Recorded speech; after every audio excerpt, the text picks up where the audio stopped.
Sorry? What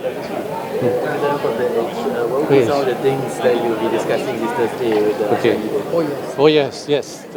Thank you for reminding me.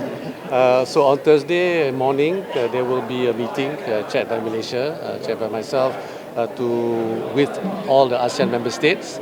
All have confirmed to be present. It will be a meeting where we will be discuss matters pertaining directly on the announcement made by Trump on the 2nd of April.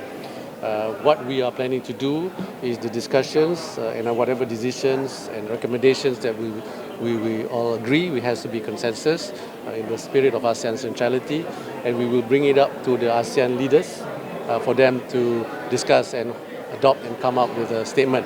So areas that we are going to touch upon is on issues relating to the tariff, whether we are in agreement that the tariff that has been imposed to ASEAN member states are tariffs that are seen as not fairly reflective of what is meant by reciprocal tariff. So that definitely will be one of the discussions, whether we think it's fair or not. Secondly, we will also touch upon how ASEAN as an economic bloc can look at strengthening trade within ASEAN, investment within ASEAN. As we know, the trade within ASEAN is now less than 25%. We are going to make sure that during our chairmanship of ASEAN, we try and conclude the upgrade of ASEAN FTA, the conclusion of Digital Economic Framework Agreement, for example. And finally, ASEAN, with our partners, we have 11 partners, dialogue partners. We need to look at how we can strengthen those partnership as well. It's important that we find as much areas or issues that are of common interest when it comes to our approach with other groups, be it United States or China or India or even EU or other economic blocs. Seri, could you share with us what will be our discussions with President Xi Jinping in the upcoming visit to Malaysia? Yeah. We obviously, on our side, what is important to us is to continue to come up with ideas and recommendations that can increase the trade and investment between Malaysia and China. Trade, for example, China is our largest trading partner and for many, many years. And investment continue to be a key area of interest of Chinese companies into the region, including Malaysia.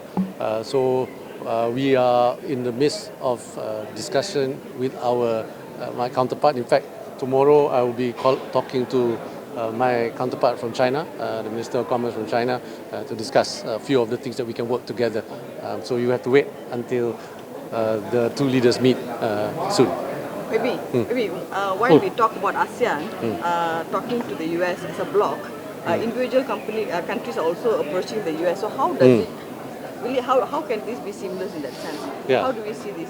So in areas of common interest, I think it's good if ASEAN can talk as a bloc. We are, as I said, as a bloc we are quite sizable with GDP of close to 3.8 trillion US dollars. We are the fifth largest economic bloc and growing, right? But in areas, obviously, as you know, there are not all areas that are of common interest. As it is, we know that, for example, the tariff imposition that has been imposed on countries of ASEAN member states are different. Some are 10%, some are 24%, some are even higher than that. So we need to look at how we can work together, but at the same time, we must understand that each country will have their challenges as well, because each country are at different level of economic development as well. If you look at the trade deficit of different countries in ASEAN are due to different reasons, right?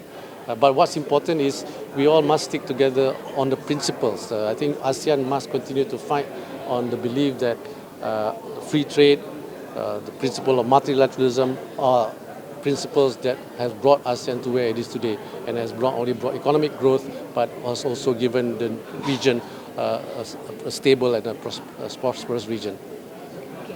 Thank you. One more Datuk Seri. Yes, boleh. Trump ugut China nak menaikkan tarif 50% sekiranya China mengekalkan tarif 34%. Jadi apa kendiran ASEAN mengenai perkara itu dan bagaimana Datuk Seri melihat ugutan daripada Presiden Trump itu sendiri? Ya, itulah penting sebagai ASEAN kita akan berbincang hari Khamis ini, tapi posisi Malaysia seperti yang diumumkan oleh Yang Berhormat Perdana Menteri ialah kita perlu remain calm dan juga pada masa yang sama engage dan memahami isu-isu yang kita rasa tidak adil untuk Malaysia lah. Dan what we don't want to see is an escalation lah, kerana trade war ini tidak akan memberi keuntungan kepada sesiapa pun. Itulah pendapat kita. Dan kita teruskan komunikasi kita dan seperti yang diumumkan oleh Yang Berhormat Perdana Menteri pagi tadi, pasukan kita di Washington pun sudah bermula bekerja di sana. Kita ada meeting Washington dan juga meeting di WTO, dan saya insya-Allah dalam masa terdekat ini akan juga pergi ke Amerika Syarikat untuk mulakan rundingan. Tetapi pada masa yang sama, apa-apa rundingan itu mestilah memastikan our national interest comes first lah. Ya. Terima kasih. Terima kasih. Thank you. Terima kasih. Thank you.